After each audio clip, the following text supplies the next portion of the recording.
بیٹا واپس لوٹ جاؤ، میدان میں جانے کا ارادہ نہ کرو۔ میرے بعد اہل بیت کو وطن کون پہنچائے گا؟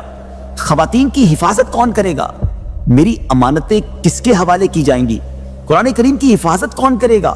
میری نسل کس سے چلے گی؟ سامنے دشمن کا لشکر پہاڑوں کی طرح کھڑا تھا، ہر طرف ہتھیاروں کی چمک، نیزوں کی کتاریں اور ظلم کے سائے تھے۔ سب کے دل جانتے تھے کہ حق امام حسین کے ساتھ ہے، مگر ظالموں کو خون چاہیے تھا۔ جس کو میرے مقابلے میں بھیجنا چاہتے ہو بھیجو۔ عراق کے بہادر میری بہادری کے قصے سناتے ہیں، مصر و روم میں میرا نام مشہور ہے۔ جو میرے مقابل دلیری سے آتا ہے، میری تلوار اسے کاٹ کر رکھ دیتی ہے۔ کسی کا سر زین تک چیر دیا گیا، کسی کو نیزے پر اٹھا کر زمین پر پٹک دیا گیا، کسی کے سینے کو پار کر دیا گیا۔ تاریخ عالم میں ہماری نامردی کا یہ واقعہ ہماری رسوائی کے طور پر آئندہ نسلوں کو بتایا جائے۔ آپ رضی اللہ تعالیٰ عنہ رب کے حضور سجدے میں چلے جاتے ہیں، پھر انا للہ و انا الیہ راجعون۔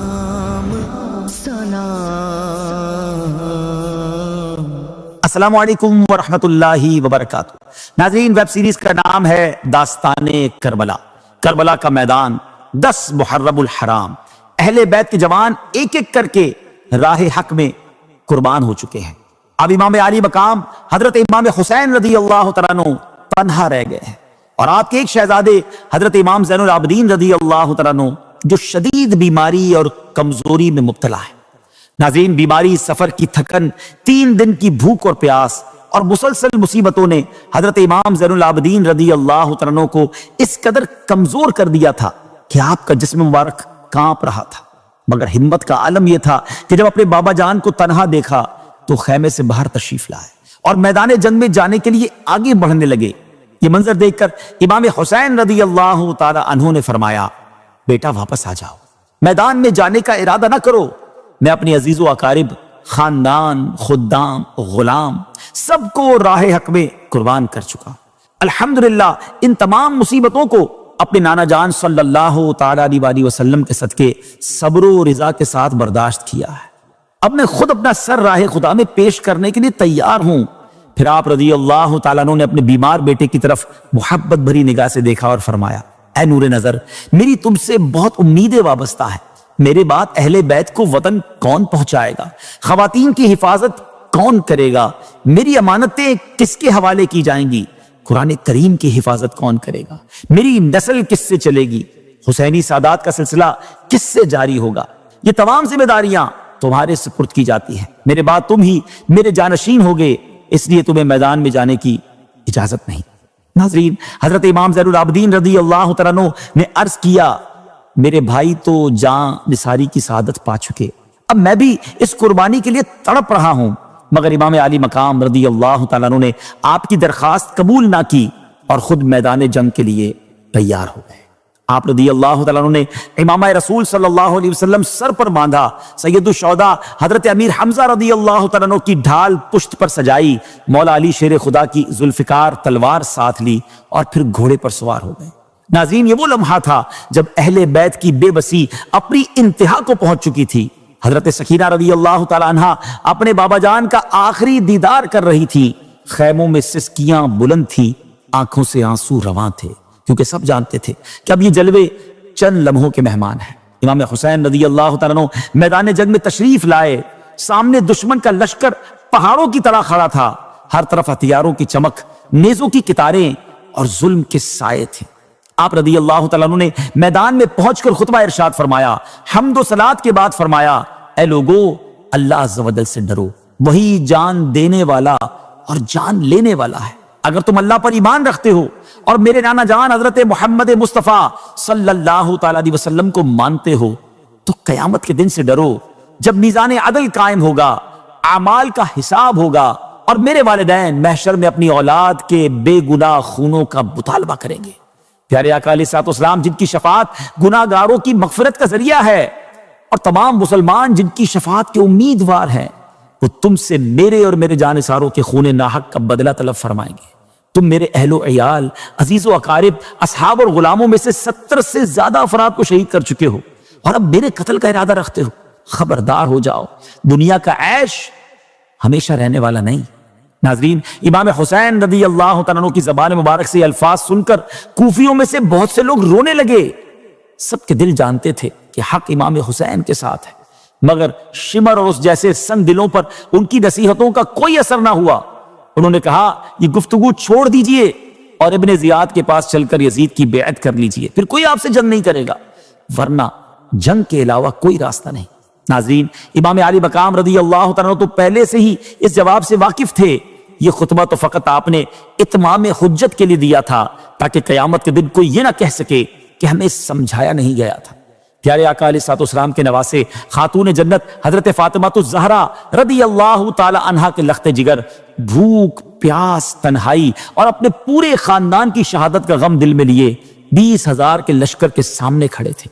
بار بار فرما رہے تھے میں جنگ کے ارادے سے نہیں آیا اور اس وقت تک بھی ارادہ جنگ نہیں ہے، اب بھی موقع دو تو واپس چلا جاؤں، مگر ظالموں کو خون چاہیے تھا۔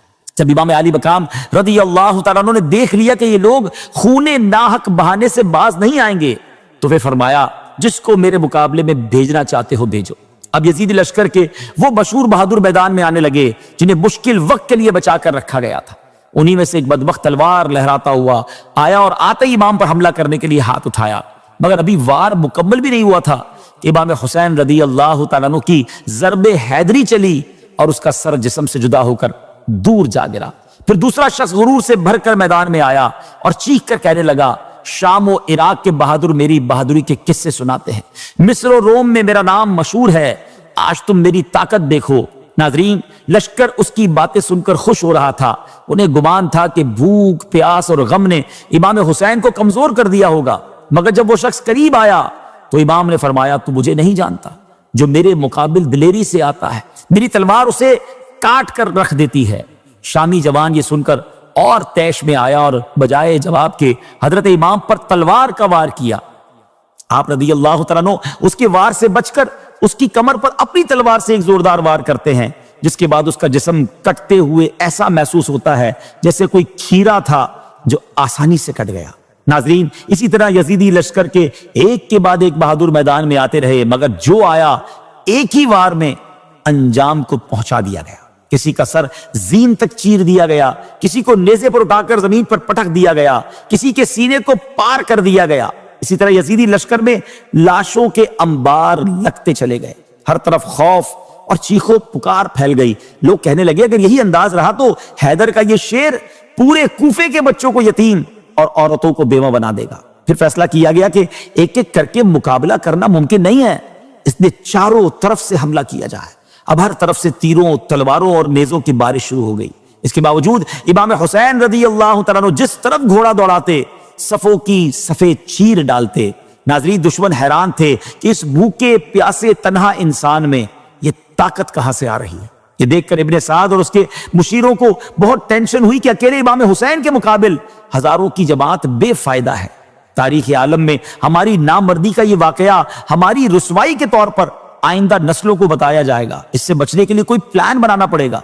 پھر مشورے سے یہ طے کیا گیا کہ ایک ایک کر کے لڑنے سے جنگ میں ہماری ساری فوج بھی اس ہاشمی شیر سے مقابلہ نہیں کر سکتی، ہمیں ایک ساتھ چاروں طرف سے امام حسین پر تیروں کا حملہ کرنا پڑے گا۔ اب امام حسین رضی اللہ تعالیٰ عنہ پر چاروں طرف سے تیروں کی بارش ہوتی ہے، کسی میں قریب آنے کی ہمت نہیں ہوتی، سب دور سے تیر برسا رہے ہیں۔ کچھ ہی دیر میں آپ رضی اللہ تعالیٰ عنہ کا جسم مبارک تیروں کے حملوں سے بری طرح زخمی ہو گیا۔ تیر اندازوں کے گروپ ہر طرف سے آپ پر تیر برسا رہے تھے۔ تیروں کے زخموں سے آپ رضی اللہ تعالیٰ عنہ کا گھوڑا اتنا شدید زخمی ہو گیا کہ اب مزید آگے بڑھنے کی اس میں بھی طاقت نہ رہی۔ اس وجہ سے امام علی مقام رضی اللہ تعالیٰ عنہ کو ایک جگہ ٹھہرنا پڑا۔ آپ ٹھہر گئے، مگر تیروں کی برسات اب بھی جاری ہے، آپ کا جسم مبارک زخموں سے بھر چکا ہے۔ اسی دوران ایک تیر آپ رضی اللہ تعالیٰ عنہ کی پیشانی پر لگتا ہے۔ ناظرین، یہ وہی پیشانی ہے جس پر پیارے آقا علیہ الصلوۃ والسلام بوسہ دیا کرتے تھے۔ ظالموں نے اسی پیشانی کو تیر سے گھائل کر دیا، جس کے بعد امام رضی اللہ تعالیٰ کو چکر آ گئے اور آپ گھوڑے سے نیچے تشریف لے آئے۔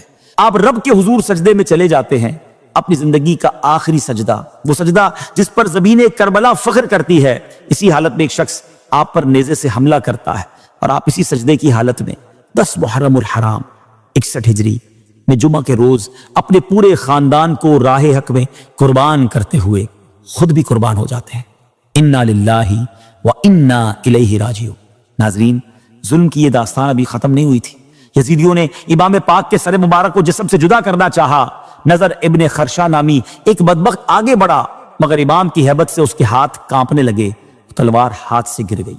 پھر خولی ابن یزید یا شبل ابن یزید آگے بڑھا اور امام حسین رضی اللہ تعالیٰ کے سر اقدس کو تن مبارک سے جدا کر دیا۔ پھر امام علی مقام اور تمام شہداء کے سروں کو اہل بیت کے ساتھ شبر کی نگرانی میں یزید کے پاس دمشق بھیجا گیا۔ بعد میں یزید نے اہل بیت کو حضرت امام زین العابدین کے ساتھ مدینہ طیبہ روانہ کیا، اور حضرت امام حسین رضی اللہ تعالیٰ کا سر مبارک آپ کی والدہ ماجدہ حضرت خاتون جنت رضی اللہ تعالیٰ عنہا یا حضرت امام حسن رضی اللہ تعالیٰ کے پہلو میں دفن کیا گیا۔ ناظرین، آج ہم نے شہادت امام حسین رضی اللہ تعالیٰ کا واقعہ سنا۔ شہادت کے بعد کیا ہوا یہ جانیں گے انشاءاللہ اگلے ایپیسوڈ میں۔ تب تک کے لیے ہمیں اجازت دیجیے، اپنی دعاؤں میں یاد رکھیے گا۔ یہ واقعات بڑے دل خراش ہیں مگر بہت کچھ ہمیں سکھاتے ہیں۔ آخری وقت سجدہ ہے، کربلا کے میدان میں نمازیں ہیں، دعائیں ہیں، شکوہ نہیں ہے، اور آج ہم اپنے گھروں میں نمازیں قضا کر دیتے ہیں۔ ایک طرف تو ہم کہتے ہیں کہ ہم کربلا والوں کے غلام ہیں، پنجتن کے غلام ہیں۔ کربلا والوں نے تو ایک نماز بھی کربلا میں تلواروں کے سائے میں قضا نہ کی، ہم کیسے غلام ہیں اگر ہماری نماز قضا ہوتی ہے؟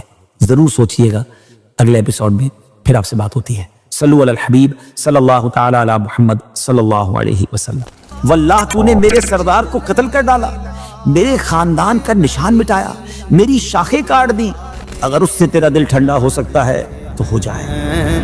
قدر و شان اہل بیت